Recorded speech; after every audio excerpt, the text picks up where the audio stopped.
All right. No Prince today. Bacchanal. Had to start with that song because that is what we are experiencing right now.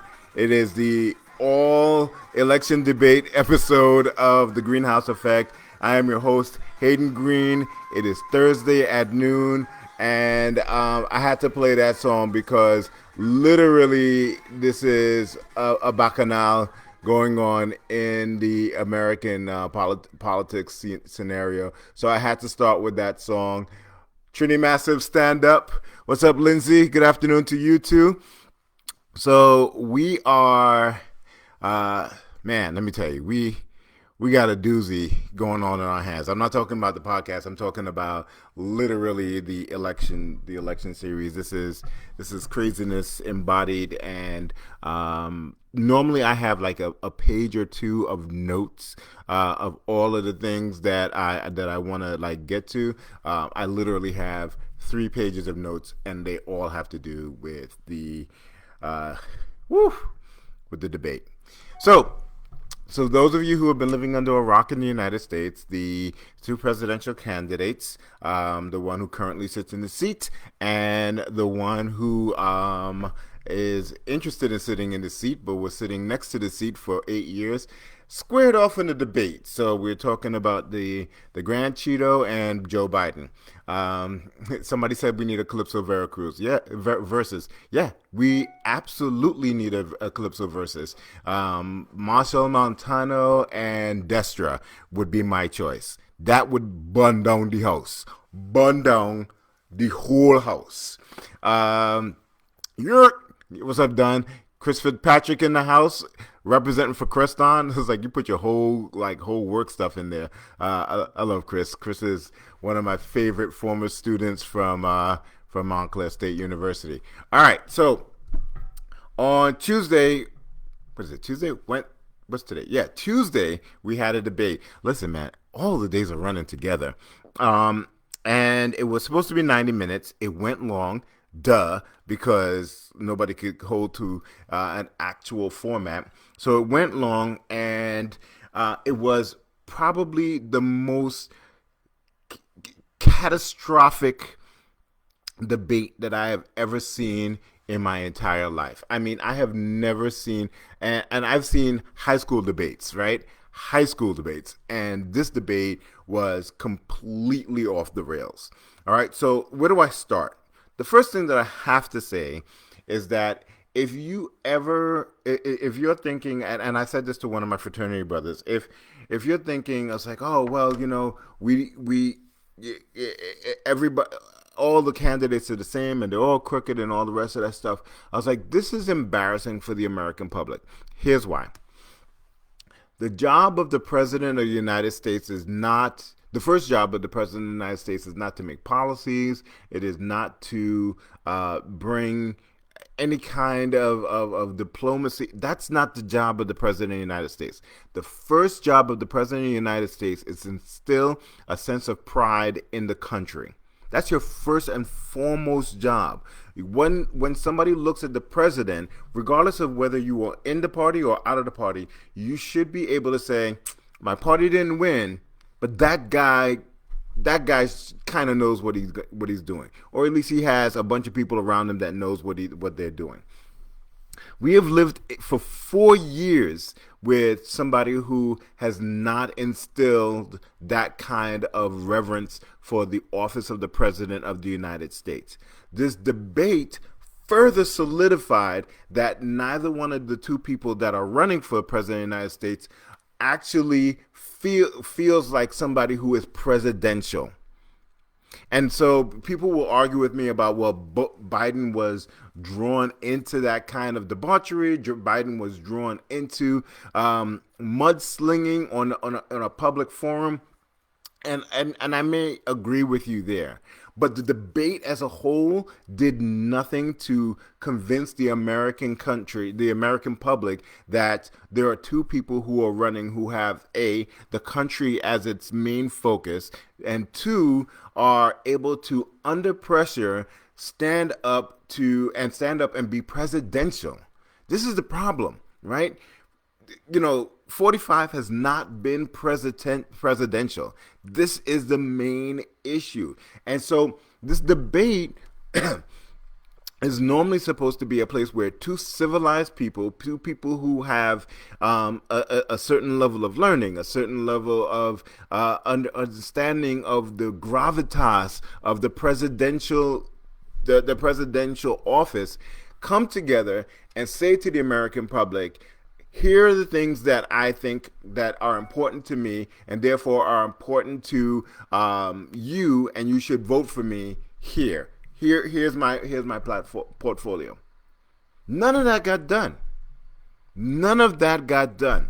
And so it is a complete travesty, and the people that lose, the losers in all of this is the American public, because we don't even have a sense of, well, these people are going to be good stewards of the American public, right? Biden was in a bad position. 45 was talking ish, and what was he supposed to do? Yes, I get it. But at a certain point in time, Biden looked across and called the president of the United States a clown. Called him a clown. So I mean, what do you do with that, right? So he couldn't keep his wits about him. He couldn't keep he couldn't stay on track. And I know it was completely impossible to stay on track with the way that 45 was being belligerent. I get it. But my point is that he looked across and called the man a clown, right? And so we're in the schoolyard at that point, right? So whether or not he was goaded into it, or whether or not he was justified in doing that, frankly, I think he was justified in reaching down, taking his mic off, and punching the crap out of 45. If that had happened, I'd be like, I mean, did you see what he was doing to him? Right? Like, I would not have been completely out of it, be like, oh my God, I can't believe that he did that. No, I absolutely could have believed that he did that. Yeah, said was like, I would have called him a mother effer. Yeah, I'm pretty sure there were other choice words that Biden had that were not right for network TV. I'm pretty sure that it would have been a lot more saucier. Again, my point is that this is not what a presidential debate is, right? Like, this is barely the level of rhetoric that you expect from, like, a candidate debate, like before you even get to be the nominee, right? Like, I expect that from, like, candidates who know that they have no choice, but they're running, and they figure they might as well get their licks in right before they get bumped out of the race, right? So, but no, these are the final candidates. You don't expect that from the final candidates, and the American public is one who doesn't get to see what either of these people are going to do for the act in the way that they run the country, right? It's just what is the point of having a debate if this is what we're going to have? Right, so it was completely a travesty. It completely discredits the entire office and the whole point of the debate.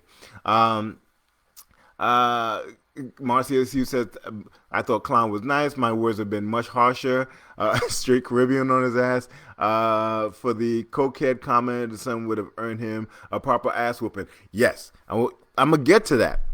I'm gonna get to that, and I almost kind of like slap Biden on the back for that one, because that would have been, at the very least. So here's the thing. I think, and I'll just actually get to that.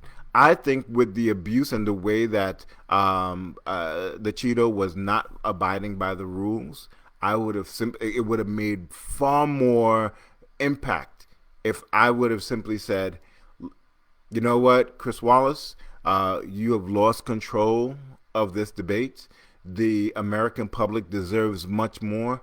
I am happy to debate with this man across from me, and I will do so when he decides to abide by the rules. But currently, he is bringing up my family. He is being rude and belligerent, and I will not participate in this. And walked off the stage. That's what I would have done. Walked up the stage. Like, so what's going to happen after that, right? So Trump people are going to be like, oh, well, he walked off the stage. He couldn't stand to debate with me. Look at the weakness. Is that what he's going to do with world leaders? He's going to say that anyway.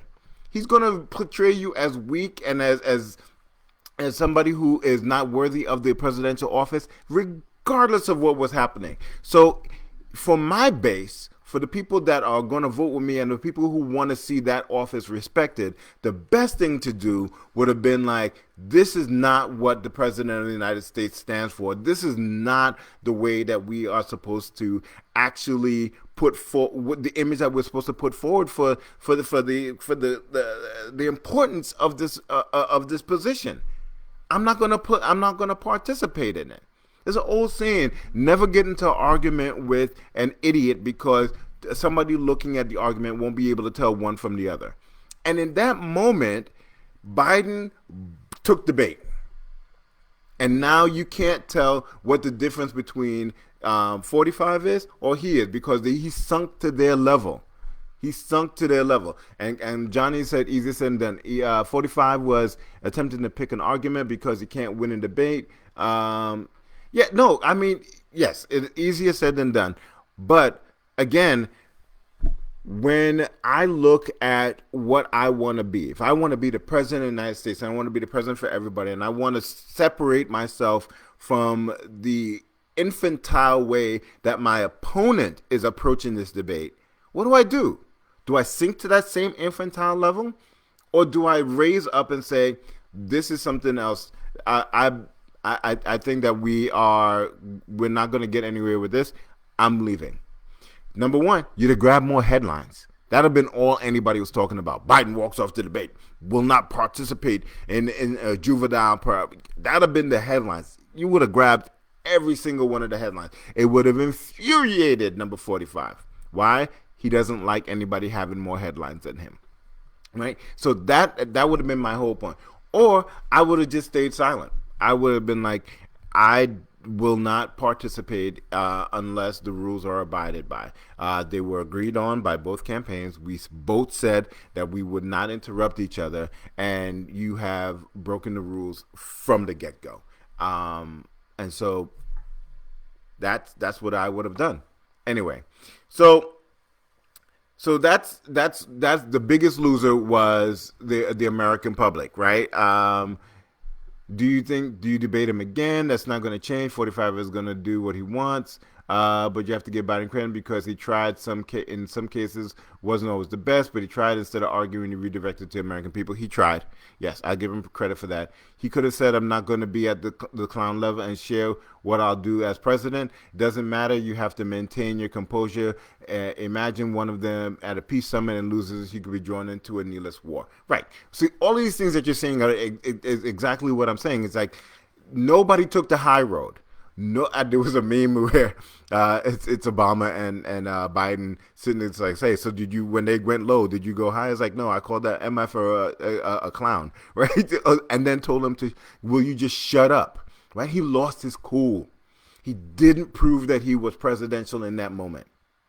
He was goaded into it. And all it takes is this charlatan to do that. You're right. What happens when Putin puts the screws to him and he was like, you know what? I'm going to just bomb your ass. Right? A hypothetical situation. But my point is that doesn't prove that he can hold his cool. We already know 45 can't hold his cool. He doesn't. Right? Anyway, so I think that this whole thing the debate started off badly, and the one person that has to be blamed is Chris Wallace. Everybody keeps on saying that Trump is the one that has to be blamed. Like, he's the one that took it off the rails. But here's the problem. The Cheeto is not different than anything that we expected from him. We've seen him in debates. We've seen what he does. That's what we expected. It's the old frog and scorpion point parable, right? Like, Scorpion is on the side of the riverbank, and he sees a frog. Says, "Frog, hey, I need to get across the river. Will you swim me across? And the frog says, no. The minute I put you on my back, you're going to sting me. And the scorpion's like, why would I sting you? If I sting you while we're in the river, we'll both drown. Why would I do that? And the frog goes, that makes good sense. All right, I trust you. Scorpion jumps on the frog's back. They start swimming across the river. Lo and behold, as soon as they get to the middle of the river, the scorpion stings him. The frog now is dying, and they're both about to die. And he looks up and is like, "Why would you do that? Now we're both gonna die." And the scorpion says, "It's in my nature." And that's what we are dealing with when we're talking about the current resident of the White House. It's in his nature. We knew that. Like, if you had asked me how Trump was going to come out to this debate, we knew how he was going to come out. And so did Chris Wallace, right? Because Chris Wallace has also interviewed him before and had adversarial relationships with him. So you knew what was going to happen, right? But he came into this thinking, I'm going to be professional because they've agreed to be professional. Both parties have agreed to be professional. But he lies, and he wasn't going to be.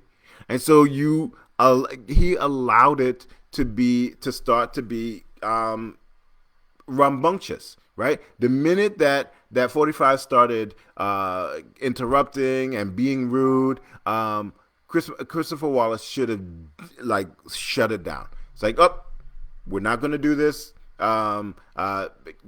President, if this continues, we're going to go to a commercial break. We're going to have to take a pause on this until you abide by the rules. That is not what you agreed to, and shut it down. But the problem is that Wallace seemed scared to do his job as a moderator. He needed the capacity of turning the mics off, right? And so there are a couple of things about turning mics off, and I'm going to deal with that in a second. But if it's like in a basketball game, right? If you're in a basketball game and you put your elbow up underneath the guy that you're defending, and you know that's an infraction, but you see that the ref is letting it go, you're gonna keep on putting that elbow up in there, right? You're gonna continue to use that illegal maneuver until somebody calls you on it. And it's the same thing with the president. He knew that if he tested the water, started interrupting immediately, taking Joe off his game. And when he realized that Chris Wallace was not going to stop him, he was like, game on, right? And there is where he made the mistake. That's where Wallace made the most mistake. And so people are talking about like he should have been able to cut the mics off. Well, here's the thing. When you cut off a mic from one of the candidates, we, the public, can't hear him, but the person who he is debating can hear everything that he's saying. It's still distracting. So it's not distracting to us. Now all we're seeing is the person who's trying to talk stopping and looking over and you don't know what's being said. So now it's even worse because the person is being distracted, but you can't even hear the things that are coming out of the distractor's mouth, right? So turning the mics off doesn't necessarily work. And I'm not saying that I have the answer as to how the next debate should be to make it work. But turning the mics off doesn't necessarily work. Rump suffered because he did not have a cheering section to feed his stand-up routine. That is true. I don't agree. He wasn't testing anything. That's who he is. No. When I say he was testing it, I'm saying he was like, I'm going to come out and be who I am and see if I get rebuffed. And when he didn't, he was like, I'm just going to keep on doing this, right? And you saw later on down the line when Wallace started yelling at him and he was like, well, maybe I'm debating you and Joe, that he realized that he was trying to take the reins and it toned it down just a little bit. He at least stopped talking for 5 seconds, right? And so that's the piece that was missing, right? Not necessarily the mics are amplified on your stage and the mics do go off. No one can hear. No.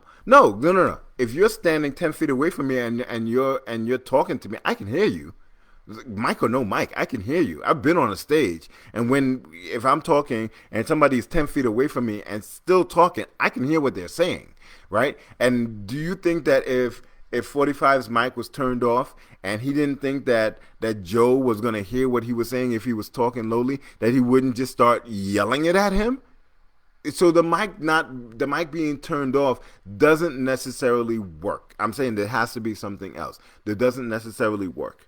But yeah, so we needed somebody who came into this knowing that they would have to have a strong hand on the debate, on whatever that was. It wasn't a debate, right? And that wasn't what Christopher Wallace did. And Christopher Wallace came in, tried to be demure, tried to be professional. That's not the person who that circumstance needed. That's why it went off the rails. That's why 45 was able to do whatever he wanted to do. And that's why Joe was completely distracted and decided to debase himself and go all the way down and called the man a clown and told him to shut the hell up, right? And you can't hear now I'm yelling. I agree with him.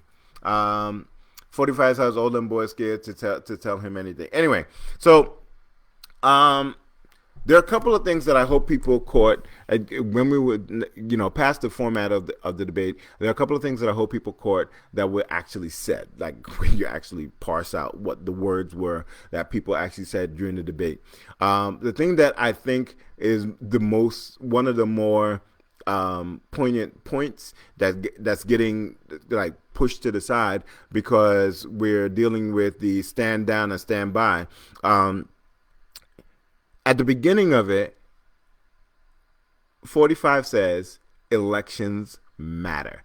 We won, so we're going to appoint all of these judges. It's the same thing we have been saying, that people have been saying for months, years, dare I say generations, about voting. And he said it right.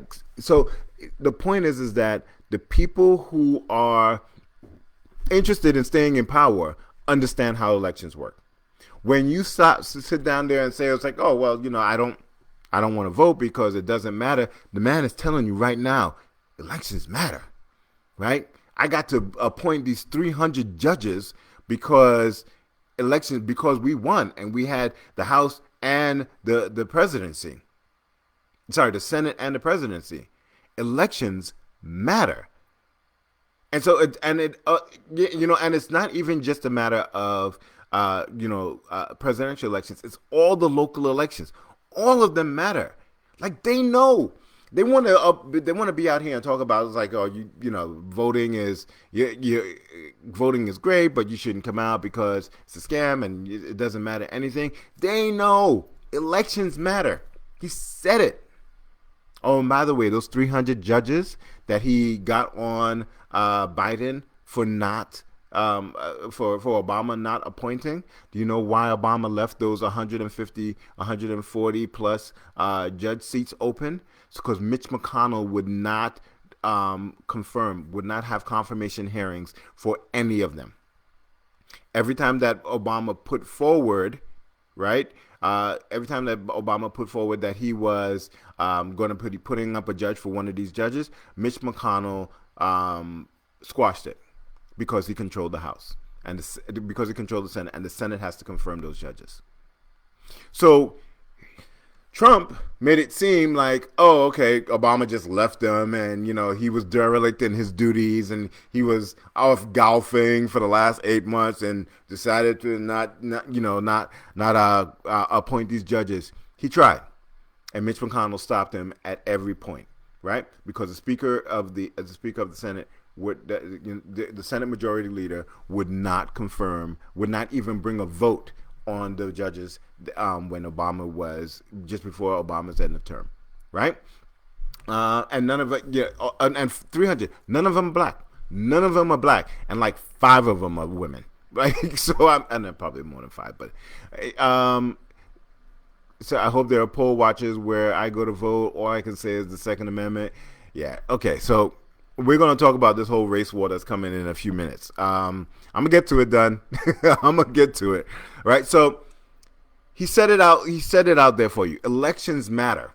So the presidential elections matter. But look, the Senate, these half-term, midterm elections and all the other races that are happening also matter. Because if the Republicans had somebody else who was even interested in a fair government system during the time that Obama was on his last terms in his last year, he would have at least brought those judges he would have at least brought a vote on those judges.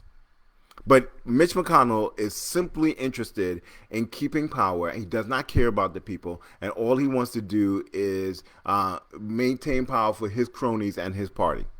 It's not about the American people, right? And so when you think about what elections matter, Mitch McConnell wins every single election that he has, right? And all of the people that are, all the senators that keep on getting voted back into office, are voted in by you during midterm elections, during presidential elections. So it's not just the presidential election that matter. 45 said it. Elections matter. And if you needed someplace else to hear it from, horse's mouth. Horse's mouth.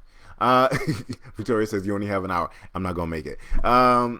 We have no control over presidential elections. Local elections matter. All elections matter. Done. In New York City, yes, I can understand how you can say in New York City, voting in the presidential elections doesn't matter, or more importantly, has less of a sway because New York and California are going to vote one way, period. You know, there's never going to be enough of a opposition to the way that they vote to make your vote matter. Still, doesn't matter. Go out and vote. There is gangster Mitch there is no gangster Mitch on the Democratic side. You're absolutely right. The Democrats and the Republicans have two very different ways of looking at policymaking of governing, right? And so the Republicans have no problem with laying the hammer down and being very didactic with the way that they adjudicate all of their matters, and just plow through. Doesn't matter who cares and who's hurt, right? So that's absolutely true. Democratic Party is more of a party that is interested in finding out what everybody needs and finding out the majority, the thing that affects the majority, regardless of what the policy is. And then if the policy doesn't really suit the majority, they sit down and try to tweak it and make sure that everybody is happy. Republicans don't care. Republicans are like, this is our mandate. This is what we're going to do. If you don't like it, you should have voted me out. Don't have that on the Democratic side. Okay, I'm missing comments here. Local elections matter. These elections impact on how your daily lives. What's up, Ryan? How many of us even recognize the local names and understand their policies? True. We have to take ownership of our candidates. Absolutely. For the moment, I thought I heard. Vinny, be nice. And you got to hold their feet to the fire when they don't keep their promises. That's a whole nother show. All right. All right. So that's the first thing that keeps on getting missed. Like the first thing he tells you is the elections matter, right? And so we've got to pay attention to that. All right. The other thing that I noticed is that Joe Biden would have got his ass handed to him in a game of the dozens. It was like, Joe, your mama's so fat she jumped up and got stuck, and Joe would have been like, shut up. He has no comebacks. Here's the problem. 45 left a whole bunch of stuff on the table. Alley-oops, right? He set the alley, and all Biden had to do was dunk on him, right? And he left all kinds of stuff on the table. The first one was the thing about the judges. The minute that he said elections matter and Obama left me 140 seats to fill, Biden should have been like, yo, that's absolutely wrong. The reason that he left you those seats was because Mitch McConnell wouldn't confirm them. That's an easy win right there. Right? And you pick up, it's like, yes, elections matter. And because elections matter, you should vote. We need everybody to come out and vote this guy out. Oh my God. Like I'm sitting in my living room watching this thing and I'm like, oh my God, he's just missing layups. He's missing layups. It's like Patrick Ewing finger rolling when he should have dunked the ball. Yeah, for all you Knicks fans, I'm sorry to bring up that painful painful memory. It's right here. It's never any lower than right here for me as a Knicks fan. It'll never come down here. It's always right here. That memory of the finger roll. So. But Mitch McConnell would have got his ass handed to him in a game of the dozens. He needs to go sit down with not Barack but Michelle Obama and prepare for the next one and talk about like how you jab back at people and have people remember what your jabs are.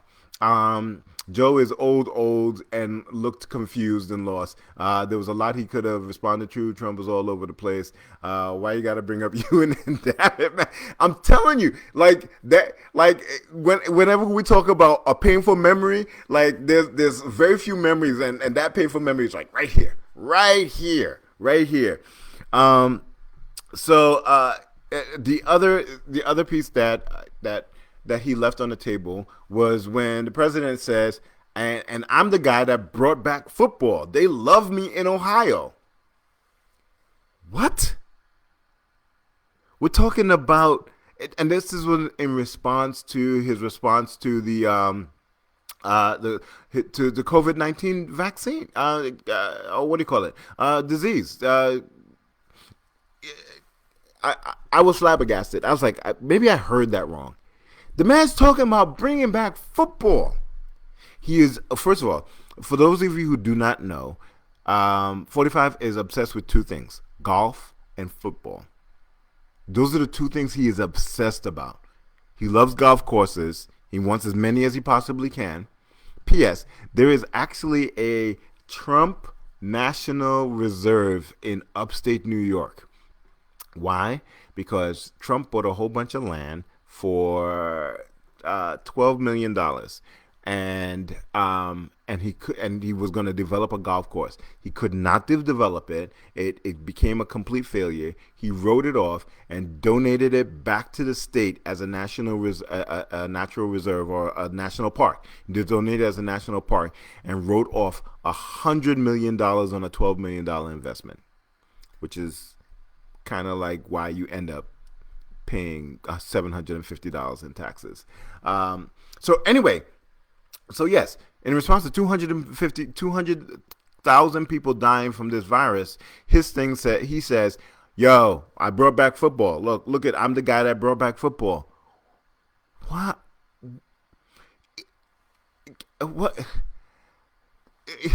I've very rarely ever seen something more callous, more disconnected from reality than that statement. And I was blown away by it, right? First of all, the football got canceled because of your policies and we had to shut down the country. Biden missed that. He completely gaffed on that, right?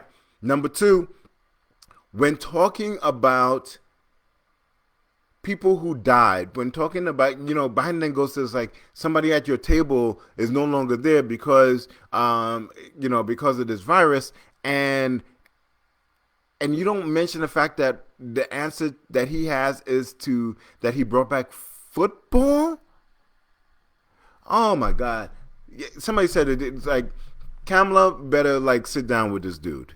I don't know who's been coaching him, but he's got to be quicker on the uptake, because those are gaffes that you cannot just leave. Yes, he tried to buy the Bills. What about the XFL? The Rock just bought XFL, and he tweeted today that the XFL is coming back in the spring of 2022. Now I'm all over the place. Y'all got me all over the place. So the XFL is coming back. But really, anyway. All right. There was a point that Chris Wallace actually said to him, "You have to stop talking. You have to stop interrupting." And then 45 literally looks at him and says, "Well, how come you telling me? Why don't you tell him? He's interrupting too." And I was like, "Oh my God! You know who else talks like that? My 7-year-old." When I tell her that she has to be quiet or she has to do something, it's like, "Well, how come you're not telling Clark? How come you not? We both are." That's what a kindergartner sounds like, right? He sounds. Oh my God! It was so juvenile. It was so juvenile. All right, so he had the opportunity to bring up Herman Cain getting COVID. Oh, that was rich. That one was rich. Caitlin, thank you for that. Because, and I have that on my notes, I was going to get to that. Not slipping. All right, so here's another one that Biden just leaves on the table. He says nobody died from coming to a rally for my political and it come to any of my political rallies. Herman Cain died. A whole man died. Not just any dude. Somebody who was running for president, somebody who is a high-ranking member in your party died publicly after saying that I don't need a mask at going to Trump's rally. Nothing from Biden. Nothing. Like, if I were Herman Cain's family, I would switch parties today. Why? This man sat there and backed the president, went to his rallies, died, and neither at the Republican at the RNC nor in this debate have they even honored this man with whatever, with not even a mention of the man's name. I'd switch parties. This man literally died for his cause. Died, not just like metaphorically, not spiritually, like his spirit is dead. He gave up his soul. The man's dead, and y'all can't give him like a little bit of grace. Y'all can't be like, we lost Herman Cain, and like you could have spun it in a number of different ways. It's like, I know you're probably gonna say, we lost Hayden Cain, but he had pre-existing conditions, and that's just not a good example. Nothing. You don't even mention this man's name. Yeah, and so yes, 45 probably forgot, right? But that's the job of an opponent in a debate, to bring up stuff that your opponent forgot and didn't think that you knew. I knew it. Everybody. We had a watch party for Manhattan College, and everybody was like, so nobody died from your rally? What about Herman Cain? Like, everybody. That came to mind immediately. I surmise that Biden had a script, and his handlers told him, do not deviate from the script, because 45 is going to try to get you off the script. But God damn it, when you have an open layup like that, you got to take it. You got to take it. You got to take it. So, anyway. I'm exhausted already. All right, I promise I'm getting to the Proud Boys thing. I promise. Here's another thing that the president said. It's like, he says that Biden tells him that it's like you have all of, or maybe it was Wallace. It's like you have all of these events where people are not socially distancing, they're not wearing masks, and his retort is that, oh, it's outside. Yes, if I'm outside and somebody is less than 6 feet away from me, the recommendation is that they wear a mask. All I have to do is I could pull up a picture right now of one of his rallies. Outside or not, they're too close to each other, right? That's again something that Biden completely missed, right? And then he goes on to say, Biden has smaller crowds because he can't draw crowds. No, because people on the Biden side, on the Democratic side, are not fanatical. Good thing or bad thing, are not fanatical, and therefore don't want to risk their lives to go out just to hear the same speech that they can if they're sitting in their living room and make up their mind. It's not about the big crowds, right? And again, it goes back to, just because you can do something doesn't mean that you should do something. Once again, these are the same things that I tell my kids. My kids are 7 and 11. This man is 7 decades old. Why is this not something that makes sense to him? Again, it doesn't matter to him because it doesn't matter, because you don't matter to him, right? And this is not a whole bash 45 kind of thing, although not my favorite person, right? But the whole point of the matter is that these are things that should illustrate these are things that should illustrate why he is not fit for the office. And Biden does some stuff now that are making me think, it's like, you ain't fit neither. Right? Anyway, That's neither here nor there. It is the lesser of two evils. At this point, it is a competition for the tallest midget, and I know that's probably a derogatory term. I apologize, but you get my point. It is. We can't take 4 more years of this. We can't, right? And just because you can do something does not mean that you should do something. There actually was a point where 45 said something about Joe Biden's son, about being a cokehead or something along those lines. And this is where I would say that I give Joe a lot of kudos, because you talk about my kid, I don't care what arena we are in, right? I don't care what kind of decorum we're supposed to have. It's on. It's on, right? And there is a whole specter of 45 talking about people. He talked about Rubio's dad. He talked about Cruz's wife. As a matter of fact, Cruz was on with Cuomo on his show, and Cuomo said, "Isn't that the guy that called your wife ugly?"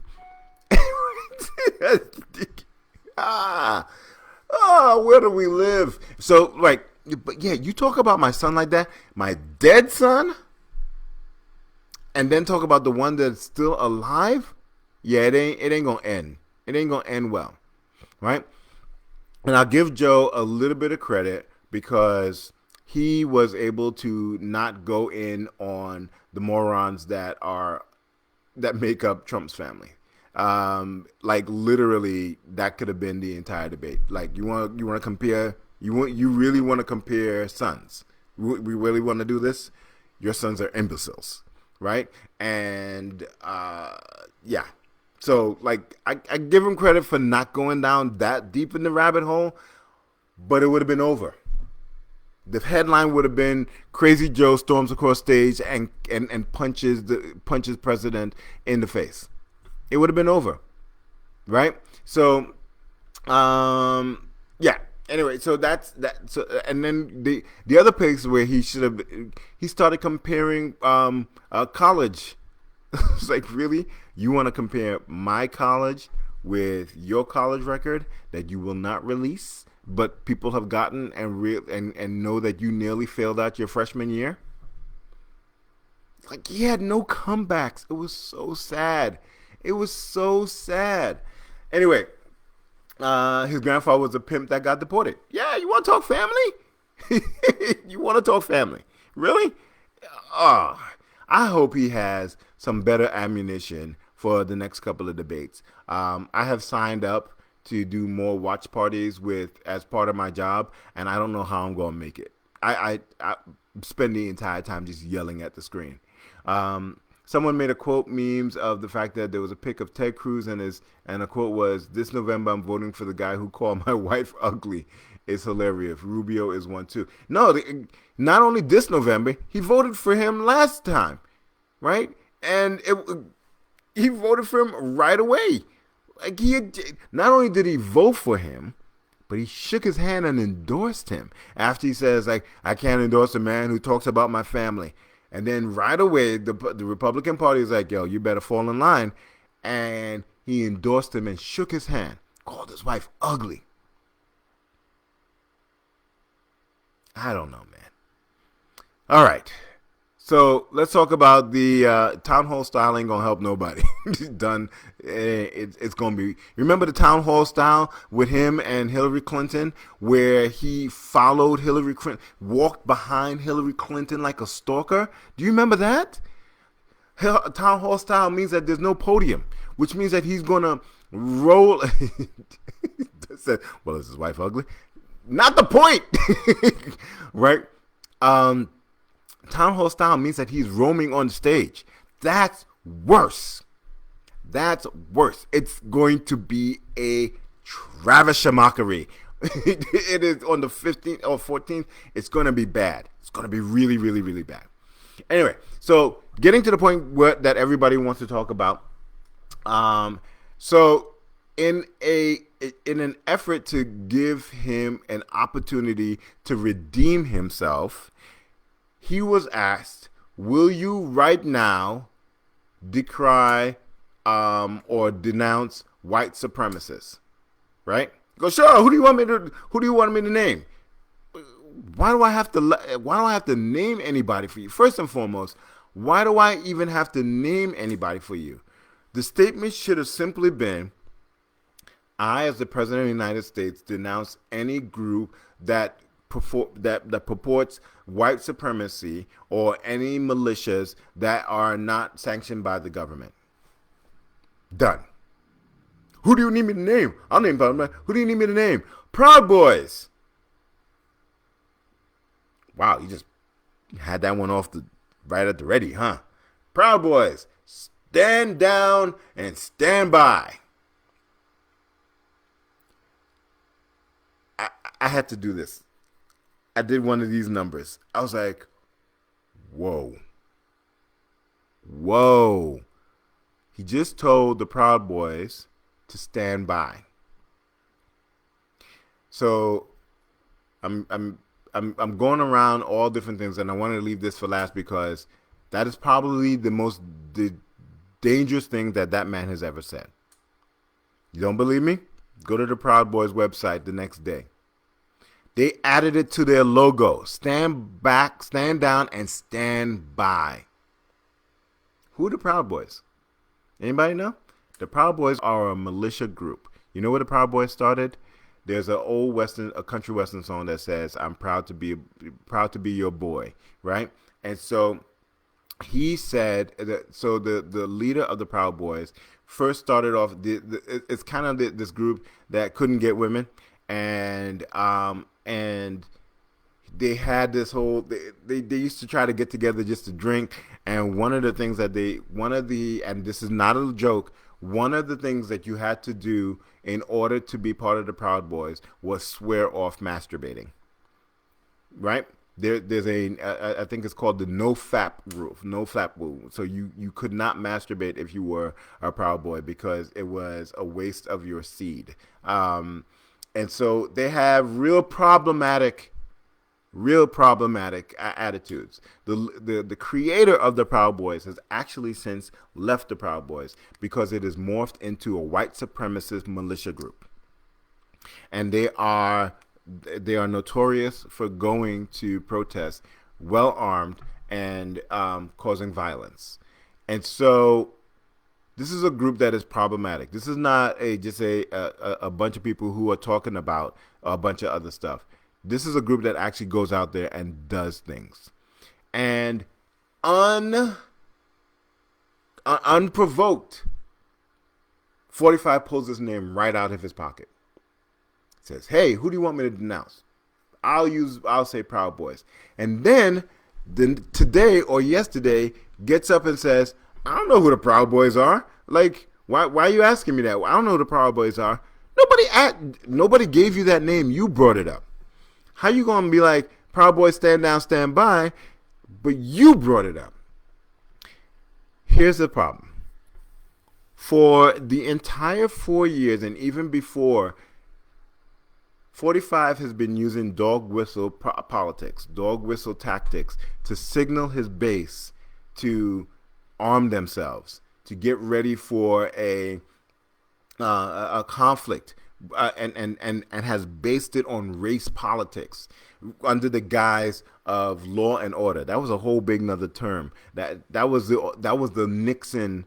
That was what Nixon used to get elected. That was what Nixon used. That was the dog whistle that Nixon used, right? So law and order, and then Reagan took it up, right, with the law and order candidate. And it's been this whole thing. It was like, we got to keep people out of the suburbs. And Biden.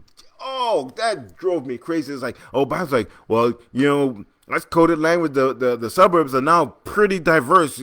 Instead of calling it what it is, that you were using the word suburb to incite racial divides, right? Don't talk about the suburbs are now diverse and I've come from the suburbs. I know what suburbs looks like. You missed the mark on that one. He was using racist double talk in order to dog whistle signal his base. And then he got rid of the dog whistle. Or like Kamala said, he used his dog whistle with a bullhorn and signaled it directly to the white supremacist group. Is like, yo, stand by. I'll have further instructions. That's all that was. That's all that was. All right, let's see what I'm missing stuff that's going on. Y'all are going in on the comments. Proud Boys couldn't get women. I don't understand why Proud Boys has a non-white member. So Proud Boys started off as this group of like we're pure men kind of stuff, and then it morphed into and so there are two levels of the Proud Boy. There's some people who it used to be like a drinking club, right, Caitlin? So it used to be like a drinking club, and there's some people who are in the sunken place and like don't realize what's happening around them. It's like, oh, these guys are cool, right? And you know they got good wholesome ideas and not realizing what they're joining. So it's like the Dave Chappelle blind Ku Klux Klan guy. Anyway, so yes, there are black members who are masturbating in 89. I may be a problem. Shut up, Dunn. The moderator was listing groups and said probably. I missed that part because I've listened to a couple of different things, so I'll see. Biden said it, or maybe it was Biden. Okay. Anyway, he knows who they are, and if he doesn't know who they are, he's a worse president than I already think that he is. Right?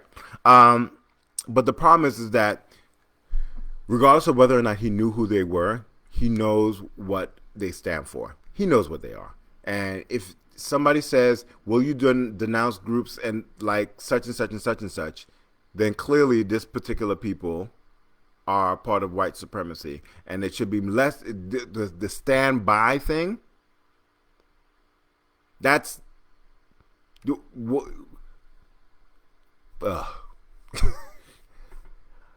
Ladies and gentlemen, there is a demographic of this country that does not want it to change.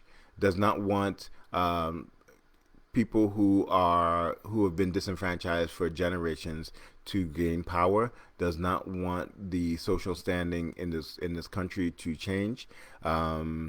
And it is purely based on white supremacy. It used to look like the Ku Klux Klan, and now they look like groups like the Proud Boys, and they are anti everything that America should stand for. And these people are not just dangerous because they spew rhetoric, but they also are heavily armed. And for those of you who don't believe it, just ask Rittenhouse. Right? And because that's somebody who crossed state lines in order to protect businesses that he had no interest in. Right? So we are at the brink of a very, very, very, very dangerous time. And so we can laugh about things, we can joke about things, but there are some really destructive forces at play. And so as a person of color, I don't have access to any of these people. I'm not about to join the Proud Boys. But I implore all of you people who have cousins, who have family members that you no longer talk to because they started getting real problematic, to reach out to those people and start to heal this country. Because we can't do it. We've been yelling at the top of our lungs for generations. It's time for our allies to move the needle, right? They're not listening to us. They're not listening to what we have to say. Not when their leader is on the stage talking about stand by, right? And signaling to the people that a time is coming for them to take action. They're not going to listen to us. It's time for allies of people of color, allies of women, allies of people from all disenfranchised groups in this country to stand up and say that this is not the country that we believe in. And it's not even about stand up because this is not what America stands for, because this is what America was built on, but it's time to change. And we can't be the ones to change it because we don't have the power. We don't have the access. Right? We don't have the connections to the people who will take this country down a road that it doesn't deserve to go to. and and it's gonna be bad. It's gonna be bad, and I don't need it to be bad. I don't want it to be bad. Anyway, I I hate again every week. I keep on ending on these places where I feel like I am completely depressing people, but I really, really am. That that last piece scared the bejesus out of me. I am scared the bejesus out of me. And this is the man that the New York City Police Department, the union, has endorsed. A man who is advocating for militias. This is who they endorse. And so it's scary out here. And so the last thing that I'm going to leave is that for those of you who are not people of color and you work with people of color, I need y'all to figure out a way to support us because we ain't all right. We ain't right. This is scary times for us. So stand up. I'm not going to tell you to stand by.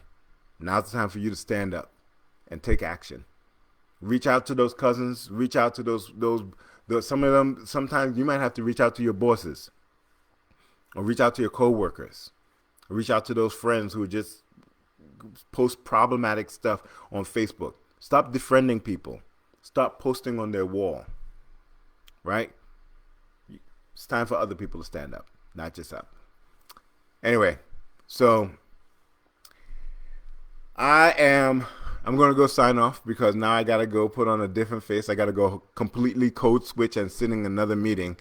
And I hope that when this is all said and done that we have happier times to talk about because I miss talking to people about more fun things like what a complete mess the New York Jets are, or the fact that the Yankees can stink it up in 1 week and then just blow people out in the next week. Yeah, so I'd rather talk about that kind of stuff. But this ain't them times. But I hope that those times are coming back. Anyway, y'all have a good week. Enjoy your weekend. Apparently, I will be going apple picking. So maybe next time I'll have some apple pie to talk about. My wife makes a mean apple pie, so I'm looking forward to that. Y'all have a good weekend. This has been the Greenhouse Effect. I'm your host, Hayden Greene. Stay safe.